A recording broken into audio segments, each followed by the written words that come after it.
Headlines आपने जानी, आपको आगाह करें। फौजी मशकें कीपकॉस 2020 जनूबी रूस के शहर अस्तखान में मुनक्किद होंगी।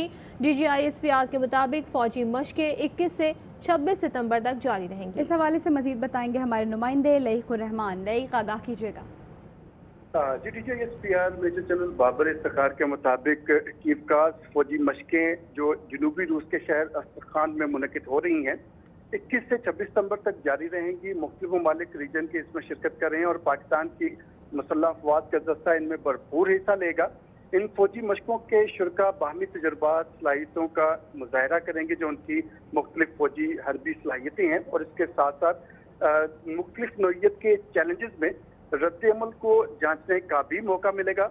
यहाँ ये एक ताज़ा तरीन अपडेट भी आपको बताता चलूँ कि इन मशकों में कुछ अर्सा कबल यानी अगस्त तक भारत की भी शिरकत मुतवक्के थी और उनकी तरफ से कंफर्मेशन थी, लेकिन एन जब 21 सितंबर से ये मशकें शुरू हो रही हैं, भारत इन मशकों में शिरकत से भाग गया है, जिसकी बड़ी वजह चीन की और पाकिस्तान की मुसल्लह अफवाज के दस्तों की इनमें शमूलियत है। और जैसा लद्दाख में भारतीय फौज के साथ चीनी फौज ने सलूक किया, उनकी जो दुर्गत बनाई, उसको देखते हुए मुख्तलिफ जो दिफाई माहिरीन हैं उनका कहना है कि भारत ने ये बचकाना और तंग नजरी का मुजाहरा करते हुए जो फैसला किया है, इसकी बड़ी वजह लद्दाख में होने वाली उनकी अपनी हज़रतराई है, और जहां उनकी जो दुर्गत बनी थी उसकी बुनियाद पर भारत यहाँ से भागा है।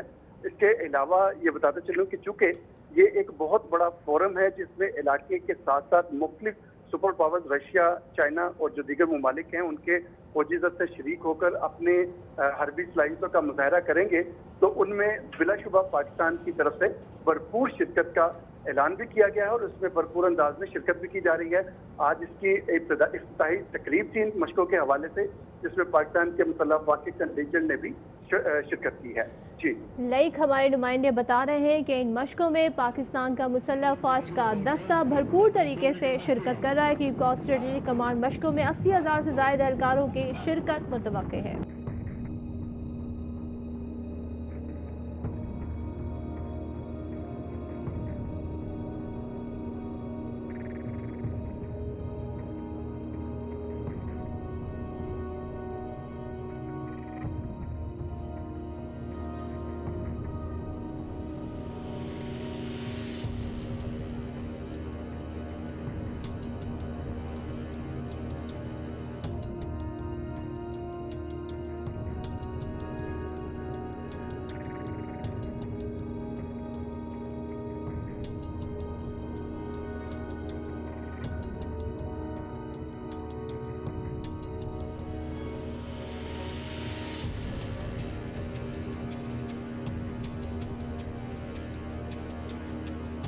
और इसी पर बात करेंगे। ब्रिगेडियर रिटायर्ड हारिस नवाज साहब ने हमें ज्वाइन किया है। हारिस साहब, पाकिस्तान की मुसल्लह अफवाज का दस्ता तो मशकों में भरपूर हिस्सा ले रहा है, लेकिन भारत भाग गया है, क्या कहेंगे इस पर?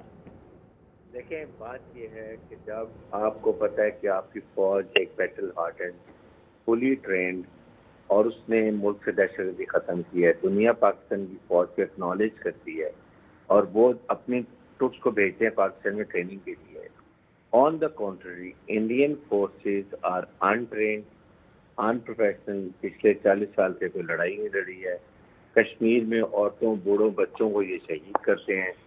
उसके बाद इसके लद्दाख में चाइना ने इनके मार मार के बुरकस निकाल दिया, डंडों से मारा। ये पाकिस्तान की फौज और चाइना की फौज को कैसे वहाँ फेस कर सकते हैं? दैट इज द रीजन कि उस खिफत को, शर्मिंदगी को मिटाने के लिए जो कौम फौज सिर्फ नहाते औरतों, बूढ़ों, बच्चों, कश्मीरियों को शहीद करे, वो वहाँ पर क्या लड़ेगी? रशियन के सामने, चाइना के सामने, पाकिस्तान के सामने। दे विल बी एम्बेरस्ड और उनके मुल्क को एम्बेरसमेंट होगी। This is a basic reason कि उन्होंने विड्रॉ होने का मशवरा दिया है, और मेरे ख्याल में अच्छा ही किया, वरना इनको वहाँ भी शर्मिंदगी होनी थी, वहाँ भी इनको कुछ समझ नहीं आना था और ये वहाँ से मुंह लटका के वापस आ। तो हारिस नवाज साहब, भारत की फ़ौज का जो इमेज बना कश्मीर में, जो कुछ किया, ज़ाहिर है हमने देखा कि वो दुनिया भर में हाईलाइट किया गया, ख़ासतौर पे पाकिस्तान की जानिब से। उसके बाद चाइना से जो इनकी लड़ाई हुई, जिस तरीके से इन्हें पसपाई हुई, और अब इस तरीके से वापस आ जाना ऐसी मशकों से जहाँ दीगर ममालिक भी शरीक हैं, तो क्या भारत खौफज़दा है? किस खौफ का शिकार है? देखिए, खौफ का शिकार ये है कि they are not professionally trained. वहां पर दुनिया की बेहतरीन अफवाज चाइना की, पाकिस्तान की, रशिया की बैटल आर्डन टुकड़ों पर आएंगी। ये एक नकारा फौज है, वीक लीडर्स हैं, वीक उनके फौजी हैं, वो they don't trust there leadership, they don't trust there commander. जब इन तरह के हालात हों तो वो वहां पर दूसरी फौजों के सामने नहीं अपनी खिफत दिखाना चाहते, अपनी कमजोरियां नहीं दिखाना चाहते, और जो उनको चीजें छुपी हुई थी वो भी एक्सपोज करना नहीं चाहते हैं। दैट इज द रीजन कि वो वहां पर उन्होंने इनकार किया है। अदरवाइज यहाँ जाएंगे पाकिस्तान, चाइना, रशिया के सामने इनकी फौज का बुरा हो जाएगा। वहां पर जज कि ट्रेनिंग कैसी है, फिजिकल फिटनेस कैसी है, लीडर्स कैसे हैं, इनके कमांडर्स कैसे हैं, ऑर्डर्स कैसे हैं, जैसे ये ऑर्डर्स को ओबे कैसे करते हैं, नाइट पेट्रोलिंग कैसे करते हैं, नेविगेशन कैसे करते हैं, फील्ड क्राफ्ट कैसे करते हैं, 101 चीजें वो चेक हो जाएगी। इसकी वजह से इंडियन फौज ने जाने से इनकार किया है। अभी तो वहां पर बड़ी आपस में झगड़ा चल रहा है। एनडीएस का जो उनका है वो बिपा रावत जनरल और उनका जो आर्मी चीफ है वो आपस में बहुत सख्त नाराज है। आपस में यहाँ तक हो रहा है कि चीफ ऑफिसर को निकाल दिया जाए लद्दाख की वजह से। तो इस एनवायरमेंट में कैसे वो अपनी फौज को भेज के और ज्यादा बेहतरी करा सकता है। ठीक है हारिस नवाज साहब, बहुत शुक्रिया, आप इस वाले से आगाह करे थे। फौजी मशकें कीफकॉज 2020 जनूबी रूस के शहर आसर खान में मुनक्किद होंगी। DGISPR के मुताबिक फौजी मशकें कीफकॉज 21 से 26 सितंबर तक जारी रहेंगी। फौजी मशकों के शुरका बाहमी तजुर्बात सलाहियतों का मुजाहरा करेंगे। फौजी दस्तों के मुख्तलिफ चैलेंजेस पर रद्द-ए-अमल को जांचने का मौका मिलेगा। कीफकॉज मशकों में खत्ते के दीगर ममालिक को भी शिरकत की दावत दी गई है।